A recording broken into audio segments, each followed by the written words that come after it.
اعوذ باللہ من الشیطان الرجیم بسم اللہ الرحمن الرحیم السلام علیکم students I am Dr. Ahad and you are watching Chemistry with Dr. Ahad. Students آج کا ہمارا لیکچر نمبر 2 وہ ہے لا آف کنزرویشن آف ماس.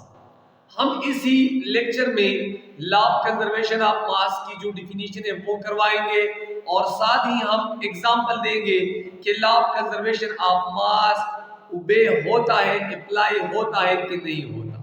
تو آئیے چلتے ہیں law of conservation of mass کی جانب. Law of conservation of mass student یہ ہے کہ during a chemical reaction mass neither be created nor destroyed but it change from one form to another form. اس کے مطابق کسی بھی کیمیکل ریئیکشن کے دوران نیا ماس نہ کریٹ کی جاتی ہے اور پرانا ماس نہ ڈسٹروائے کی جاتی ہے، بلکہ ماس کی ایک شکل دوسرے شکل میں کنورٹ کی جاتی ہے. اس کو ہم کہتے ہیں law of conservation of mass. For example mass neither be created nor destroyed during a chemical reaction, but it changed, means it converted from one form to another form. جس طرح میں نے ڈیفینیشن میں واضح کیا ہے، mass neither be created، mass create نہیں کی جاتی.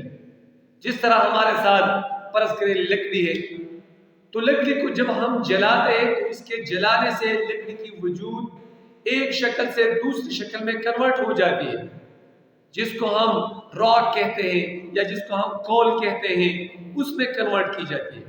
تو یہ جو لکڑی ہے اس کو آپ نے کریٹ نہیں کیا، بلکہ یہ لکڑی پہلے سے موجود ہے. نار ڈسٹرائے، اور اسی لکڑی کو آپ نے ڈسٹرائے نہیں کیا، بلکہ کیا ہوا، it changed from one form to another form. لیکن لکڑی کی جو ایک شکل ہے یہ ایک فارم سے دوسرے فارم میں کنورٹ ہوا.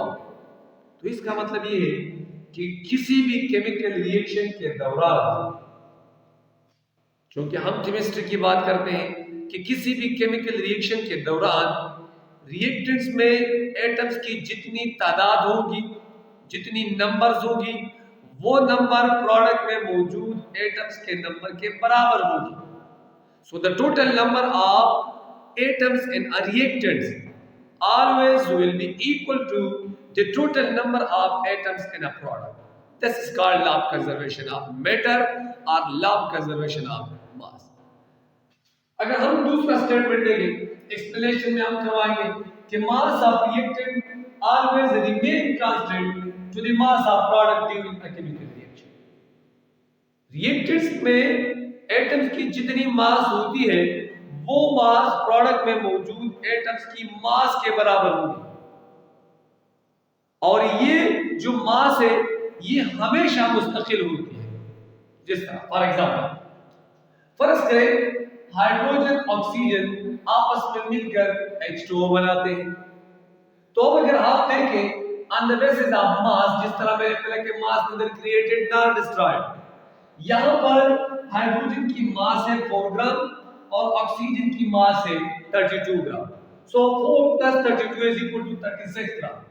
So the total mass of reactant is equal to 36 gram. اگر آپ پروڈکٹ میں لیں یہاں پر 2 مول واٹر، تو اس کی جو ٹوٹل ماس ہے وہ ہے 36 گرام. تو total number of mass of the product is equal to 36 gram. یہاں پر ریئیکٹنٹس کی ماس ہے 36 گرام، یعنی 36 گرام ریئیکٹنٹس کو آپ نے کنورٹ کیا 36 گرام پروڈکٹ میں. تو اس کا مطلب یہ ہے کہ ریئیکٹنٹ کی جتنی ماس ہوتی ہے وہ ماس پروڈکٹ کی ماس کے برابر ہوتی ہے. This is called law of conservation of mass. اگر آپ ایٹمز کے حساب سے دیکھیں، یہاں پر ہائیڈروجن کی ٹوٹل نمبر کیا ہے، 2 2 4 ہائیڈروجن ہے اور 2 آکسیجن ہے. So the total number of atoms in a reactant is equal to 6. 6 atoms ہے reactant side پر. اگر آپ یہاں پر پروڈکٹ میں لیں گے تو اس میں کیا ہے، اس میں بھی ٹوٹل نمبر آف ایٹم کیا ہے، وہ 6 ہے. تو اس کا مطلب یہ ہے کہ جتنی ایٹمز ریئیکٹنگ سائڈ میں ہوں گی اتنی ہی ایٹمز پروڈکٹ میں ہوں گی. This is called law of conservation of mass. تو یہ رہا آج کا ہمارا ٹاپک. انشاءاللہ ہمارا جو نیکسٹ ٹاپک ہوگا وہ ہوگا واٹ از مول. تب تک کے لیے اجازت دیجیے. اللہ حافظ.